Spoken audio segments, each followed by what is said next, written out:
नमस्कार दोस्तों, जय हिंद। आज के इस वीडियो में हम खान सर हिस्ट्री क्लास 3 को लेके आए हैं। बेसिकली इसमें हम ऐतिहासिक काल से जितने भी वन लाइनर क्वेश्चन बन गए हैं उन सभी को यहाँ पे डिस्कस कर देंगे। 50 प्लस वन लाइनर क्वेश्चन लेके आए हैं जो कि खान सर के नोट्स में जितना भी था हमने यहाँ पे इंक्लूड कर दिया है। सबसे पहला नंबर क्वेश्चन देखेंगे। अथर्ववेद में दो संगठनों को प्रजापति की दो पुत्रियों के समान माना गया है। वे संगठन हैं, तो वे संगठन क्या है? सभा और समिति हैं। आपका राइट आंसर हो जाएगा। नेक्स्ट है, किस ग्रंथ में पंचम वेद के समान या पंचम वेद के रूप में इतिहास एवं पुराण की व्याख्या की गई है? ये हो गया पुराण। आपका राइट आंसर क्या हो जाएगा? पुराण में। इसको थोड़ा सा फिर देखिए नेक्स्ट क्वेश्चन है, लोकप्रिय गायत्री मंत्र का उल्लेख किस वेद में किया गया है? ये आपका हो जाएगा ऋग्वेद। नेक्स्ट है, शूद्र का सर्वप्रथम उल्लेख ऋग्वेद के मंडल में मिलता है। कौन से मंडल में मिलता है? तो ऋग्वेद के 10वें मंडल में शूद्र का प्रथम वर्णन मिलता है। ठीक है। नेक्स्ट है, किन दो मंडलों में ऋग्वैदिक आर्यों के लौकिक जीवन व दार्शनिक चिंतन के साक्ष उपलब्ध होते हैं? ये आपका हो जाएगा पहला व 10वां मंडल। पहला व 10वां मंडल आपका राइट हो जाएगा। नेक्स्ट है, जिस ऋषि ने दक्षिण भारत का आर्यकरण किया था वे कौन थे? अगस्त्य ऋषि थे। क्या? अगस्त्य ऋषि थे। नेक्स्ट है, वैदिक समाज का 4 वर्णों में विभाजन का स्पष्ट उल्लेख किस ग्रंथ से प्राप्त होता है? ये हो जाएगा आपका ऋग्वेद का पुरुष सूक्त। आपका राइट आंसर हो जाएगा। नेक्स्ट है, वैदिक आर्यों द्वारा उत्पादित सबसे प्रमुख खाद्यान्न था। ये आपका यव को क्या कहते थे? जव कहते थे। ठीक है।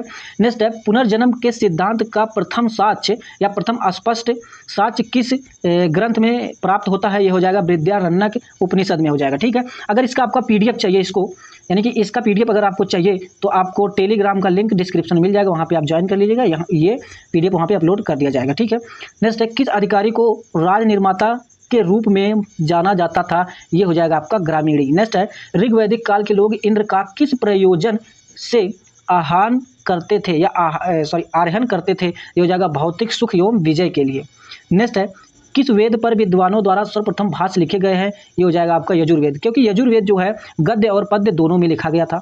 नेक्स्ट है, वैदिक साहित्य में अथर्ववेद को क्या कहा गया है? इसको ब्रह्मवेद भी कहा गया है या ब्राह्मण ग्रंथ भी कहा गया है। नेक्स्ट है, ऋग्वेद में यमुना का कितनी बार उल्लेख मिलता है? ये इंपॉर्टेंट क्वेश्चन है। ये देखिए आपका 3 बार मिलता है। ठीक है। नेक्स्ट है, वैदिक काल, देखिए वैदिक काल में मुख्य विवाह संस्कार कहलाता था। ये पाणिग्रह कहलाता था, पाणिग्रहण कहलाता था। ठीक है। नेक्स्ट है, किसने उल्लेख किया है कि ब्राह्मण को वसंत में, क्षत्रिय को ग्रीष्म में, वैश्य को शीत में और रथकार को वर्षा में अग्निहोत्र करना चाहिए? ये देखिए आपका तैत्तिरीय ब्राह्मण में कहा गया है। किसमें? तैत्तिरीय ब्राह्मण ग्रंथ में कहा गया है। नेक्स्ट है, किस विवाह के अंतर्गत कन्या के पिता अथवा उसके संबंधी द्वारा धन लेकर कन्या का विवाह करना आता है? तो ये हो जाएगा आपका असुर विवाह। ठीक है।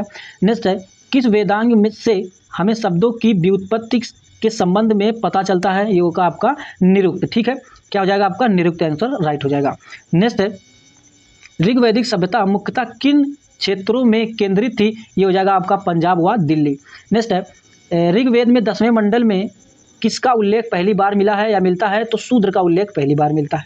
नेक्स्ट है, सत्यमेव जयते का उपनिषद किस उपनिषद से उद्भव है या किस उपनिषद से लिया गया है या उद्गृत है? ठीक है। ये आपका हो जाएगा मुंडकोपनिषद से, मुंडकोपनिषद से। ठीक है। नेक्स्ट है, सर्वप्रथम किस उपनिषद में ब्राह्मण या ब्रह्मचर्यग्रस्त, वानप्रस्थ एवं सन्यास 4 आश्रमों का वर्णन हुआ है? या 4 आश्रमों का वर्णन क्वेश्चन इस तरीके से पूछा जाएगा कि किस उपनिषद में 4 आश्रमों का वर्णन मिलता है? तो आपका जाबालोपनिषद में मिलता है। ठीक है। जाबालोप उपनिषद में मिलता है। ठीक है। नेक्स्ट है, ऋग्वेद में उल्लेखित नदियों में सर्वप्रथम या सर्वाधिक महत्वपूर्ण नदी कौन सी थी? तो ये आपका हो जाएगा सरस्वती। और सिंधु घाटी सभ्यता में सिंधु नदी थी। ठीक है। नेक्स्ट, ऋग्वैदिक युग की सर्वाधिक प्राचीन संस्था कौन सी थी? तो ये आपका हो जाएगा विदत। ठीक है। क्या? विदत। नेक्स्ट है, किस वेद की रचना किस वेद की रचना गद्य एवं पद्य दोनों में की गई है? आपको पहले बताया मैंने कि यजुर्वेद में की गई है, यानी यजुर्वेद की रचना जो है गद्य और पद्य दोनों में की गई है। नेक्स्ट है, किस साहित्यिक में पहली बार राय सूर अश्वमेघ यज्ञों का उल्लेख मिलता है? आपका ब्राह्मण हो जाएगा। ठीक है। नेक्स्ट है, देखिए स्रोत सूत्र से संलग्न शुल्ब सूत्र सबसे पुरानी पुस्तक थी ज्यामिति की। किसकी पुस्तक थी? ज्यामिति की। नेक्स्ट है, किसने उत्तरी ध्रुव को आर्यों का मूल निवास स्थान बताया है? तो बाल गंगाधर तिलक ने बताया है। नेक्स्ट है, प्रारंभिक वैदिक समाज मुख्यतः किस पर आधारित था? यह आपका हो जाएगा पशुपालन पर आधारित था। नेक्स्ट है, ऋग्वैदिक में एक स्थान था एक स्थान पर 10 राजाओं के युद्ध का उल्लेख हुआ है, जिसमें दशराज युद्ध कहा गया है या जिसे दशराज युद्ध कहा गया है। यह युद्ध किस नदी के तट पर लड़ा गया था? तो यह युद्ध जो था वो रावी नदी के तट पर लड़ा गया था। दशराज का युद्ध रावी नदी के तट पर लड़ा गया था। बेसिकली ये 10 राजाओं के बीच और आर्यों के बीच ये युद्ध लड़ा गया था। ठीक है। मान से सेहरा, शहबाज गढ़ी, बोगाज कोई तथा जूनागढ़ अभिलेखों में से ईरान से भारत में आर्यों के आने की सूचना देता है। कौन देता है? बोगज कोई अभिलेख। ठीक है, कौन सा? बोगज कोई अभिलेख। नेक्स्ट है शंकराचार्य, एनी बेसेंट, विवेकानंद तथा बाल गंगाधर तिलक में से वह जिसने आर्यों के आदि देश के बारे में लिखा था वह कौन थे? तो बाल गंगाधर तिलक थे। आपका राइट आंसर हो जाएगा बाल गंगाधर तिलक। नेक्स्ट है गोत्र शब्द का प्रयोग सर्वप्रथम हुआ था तो ऋग्वेद में हुआ था। गोत्र शब्द का प्रयोग ऋग्वेद में सबसे पहले हुआ था। नेक्स्ट है गोत्र प्रथा की स्थापना हुई थी तो उत्तर वैदिक काल में हुई थी। नेक्स्ट है ऋग्वैदिक काल में जनता मुख्यतः विश्वास करती थी पुरुष मेघ का उल्लेख हुआ है। ये देखिए आपका जो है मिस प्रिंट हो गया है। ठीक है, ये विश्वास करती थी किस पे? शतपथ ब्राह्मण में विश्वास करती थी। ठीक है, फिर है नेक्स्ट शतपथ ब्राह्मण में उल्लेखित राजा विदेह माधव से संबंधित ऋषि थे तो ऋषि गौतम राहुगढ़ थे। ठीक है, तो ऋषि गौतम राहुगढ़ थे।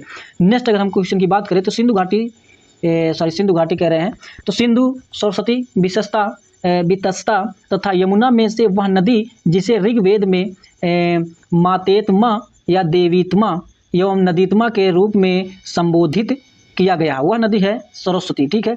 नेक्स्ट है प्राचीन काल में आर्यों के जीविकोपार्जन का मुख्य साधन था शिकार। नेक्स्ट है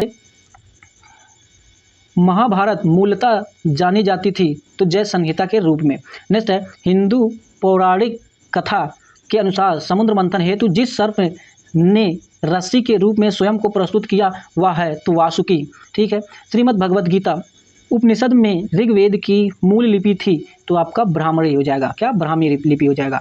नेक्स्ट है वैदिक कर्मकांड में होता का संबंध है ऋग्वेद से, होत्री का संबंध है ऋग्वेद से। नेक्स्ट है अवस्था और ऋग्वेद में समानता है, अवस्था संबंधित है किससे? ईरानियों से। नेक्स्ट है अगन्या माना गया है किसको? गाय को माना गया है। ठीक है। नेक्स्ट है ऋग्वैदिक काल के प्रारंभ में महत्वपूर्ण मूल्यवान संपत्ति समझा जाता था किसको? गाय को। नेक्स्ट है संस्कारों की संख्या है तो संस्कारों की संख्या कितनी है? उस समय 16 थी। ठीक है।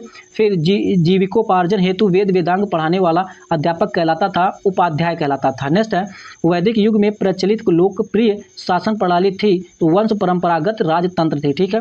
नेक्स्ट है सभा और समिति को प्रजापति की 2 पुत्रियां कहा गया है। ये किसमें कहा गया है? अथर्ववेद में कहा गया है। नेक्स्ट है अथर्ववेद अर्थात जीवन का विज्ञान का उल्लेख सर्वप्रथम मिलता है तो ये अथर्ववेद में मिलता है। नेक्स्ट है सर्वाधिक ऋग्वैदिक सूत्र समर्पित है तो ये आपका हो जाएगा इंद्र को।